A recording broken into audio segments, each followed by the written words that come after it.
So you've been following actually the EOS images. I heard your commentary. Here's the gallbladder. This is a really, really difficult case. And this is a difficult patient. She is very sick. She's obtunded and could not give consent. We had to get consent from the son. She's septic. Her white count is 30,000 now. The bile duct stent, which you saw on the EOS, I can kind of rotate back like this. It's in the bile duct. It's not doing her. And when Andrew, who did the ERCP, injected the bile duct, there was no filling of the gallbladder, so the cystic duct was obstructed. And he did try to get a wire across the cystic duct, but there was no access to the gallbladder. So the only way we can drain her gallbladder, which we believe is the culprit, we don't have proof of that, but that would be, I think, the next best target to go for, and would be to drain the gallbladder and see. You can see there is material in here, which could be pus. There's certainly debris, maybe the beginnings of a stone in there. You can see some shadowing on the far left side.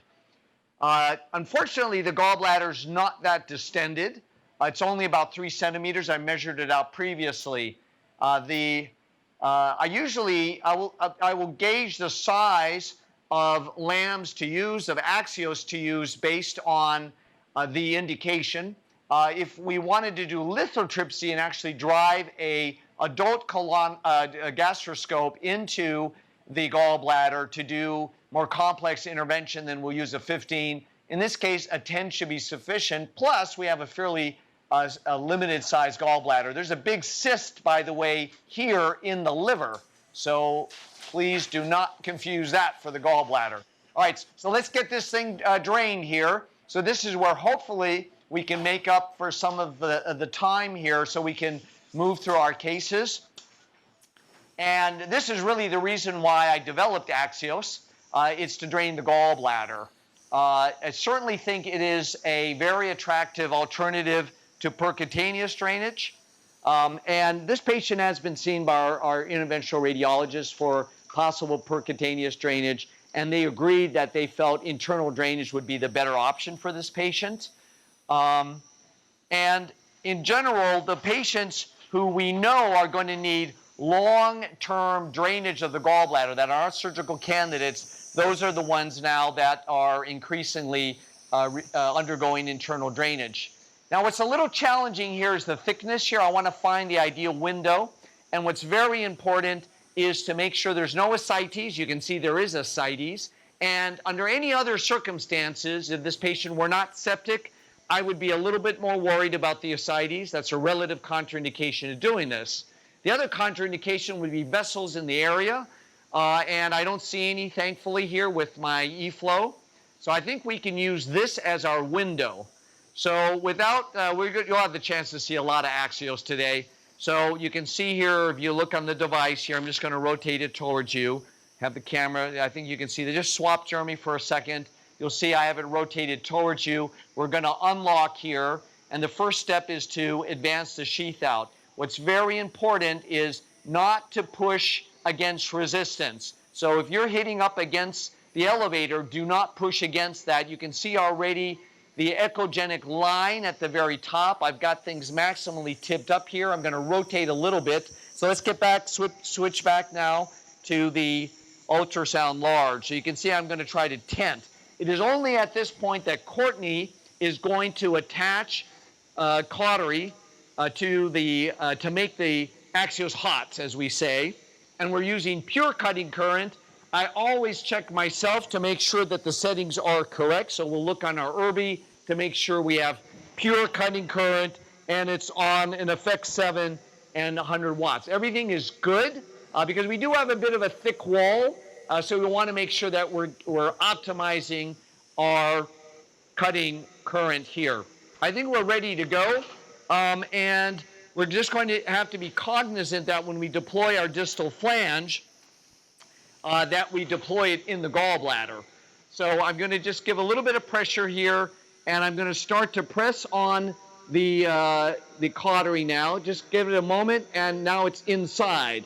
It's going to take a moment. I'm looking. I see where the tip is. I'm going to push it as far down towards the opposite wall as possible, and now I'm going to lock. So you can see here I've got things locked so that that catheter does not change. Now I am going to take off the safety button. Is the audio good? Good. So now I'm going to unlock. This is the gray hub here, the gray hub, all right? So I'm going to deploy the distal flange. So let's flip again to endo-large, right? And we've take the cautery off always afterwards immediately. So that's something that we tell our nurses to be, because we'll forget maybe as we're doing this. So you can see the flange start to open now. Now, before I go any further, I'm actually going to unlock the catheter, and I'm going to push it in just a tad more, because I want to make sure that that distal flange really deploys in the gallbladder. There it is. It's deploying, and it's fully deployed. Now I have a retractor. So this is lumen apposition. So now I can unlock the sheath, and I can pull back, and, sorry, let me just unlock here, and pull back, and snug this up nicely against the wall of the gallbladder in apposition with the wall of the bowel. Now I am going to lock again. Everything's locked, and now I'm ready. Let's make sure everything's locked here. And now I'm ready to deploy the proximal flange in the working channel of the therapeutic echo endoscope, right? This is a therapeutic echo endoscope with large channels. I'm just pulling back on the gray hub until it goes all the way back.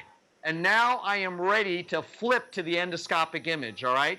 So now we're going to switch to the endoscopic view. Let's have the endo large. And I'm going to look at the endo view. I'm going to start giving gas. I'm going to make a slight rotation to the right as I'm doing this. And as I'm pulling back ever so slightly, I'm pushing out to deploy the flange here in the lumen of the bowel here. So there it is, okay? And by the way, I usually check to see whether I have a good position endoscopically. But in the case of this patient, I just did not have that luxury. What's really critical is that we deploy the axials correctly. So let's take a look here. I'm going to see, I see fluid already draining out, and I'm just giving gas now so I get a better view. I'm just pulling back very slowly. Sometimes the position will shift a little bit here. You can see that it's a little bit, it's tilted, right? So you can see it is now the axios. There's that lip. It's about a 2.5 millimeter lip. It gives it that strong pull-out force here. So now I can just pull back or remove the delivery system entirely. So I'm pulling it out. You can see that the contents of the gallbladder are starting to drain out. There's bile, right? And now what I'd like to do is let's just switch over to a gastroscope because it's going to be easier with these echo endoscope with the oblique views and that position. We want to dilate up enough so that I could get through with the pediatric. I want to dilate, but I'm going to dilate with the gastroscope. So while we switch now, why don't you go to the next room, present the next case, and come back to me, and I'll show you the inside of the gallbladder with the pediatric gastroscope. That's the only scope you can insert through a 10 millimeter axios. So let's switch now. All right, I've already done a vigorous gallbladder lavage here through the pediatric gastroscope. I dilated to a 10 millimeter using an adult gastroscope because you can't do that through the PD gastroscope. And then after dilating the axios sufficiently to introduce the pediatric safely and easily, I'm able to look at the interior of the gallbladder. And in the gallbladder, you need to be very careful that you do not over insufflate with gas. I like to use water actually for that very reason. And in this patient in particular, there's some stone material. In this patient in particular, because there's ascites, the wall is probably thinned out. You need to be very careful about over-distending the gallbladder. So enough so that I can do a water exchange. You can see the distal lip, the distal flange lip there, and there's stones further in. They're floating around here, And really today, all I'm concerned about, those little stones, by the way, they will pass on their own. I don't need to remove those. But I just want to do what I call a vigorous irrigation. Same principle with walled-off necroses. Just make sure the contents now look clean. They're not macroscopically infected. There's the gallbladder wall you can see.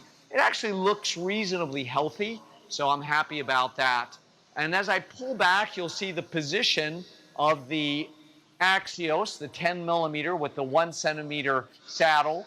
And it's at the apex of the bowl. There's a nice view through the axios into the gallbladder. So we have truly extended our reach to structures outside the gastrointestinal tract very nicely. Take a quick picture here. Thank you, Courtney. She reminded me. And here I'll just show you the position of the axios because I'm very pleased where it landed. And I usually will also confirm, because you don't want your axios to deploy across the pylorus or at the pylorus.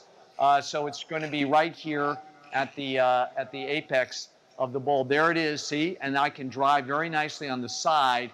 And the food really should continue nicely down into the second portion of the duodenum there, right? But this is our drainage port to the gallbladder. Looks beautiful. So if this patient ever needed a Whipple operation, no problem. I mean, this thing is sufficiently removed from the pylorus that you could do a pyloric sparing Whipple, right? There's the bulb and it's all preserved. So hopefully this will provide the relief that this patient needs. Obviously, there's some concern with their liver metastases that the infection may be up in the hepatic ducts. That, unfortunately, is not amenable to our treatment, and we may be getting back to our radiologist, who we do work very, very closely with. So all of this is complementary, and today it should all be interdisciplinary. You can move on to the next case. Yes, yeah, there was. Yeah, I cleared it all out before. I did. Yeah, it was very murky, looked a little purulent, and I cleared that all out. So that was off camera. So it looked reasonably clear so that I could show you guys what it looks like, what the gallbladder looks like on the inside. So we'll see. You know, time will now really, if this was the source, if it was cholecystitis and then empyema of the gallbladder, then she should have remarkable relief over the next 24 hours. So we're hoping for it.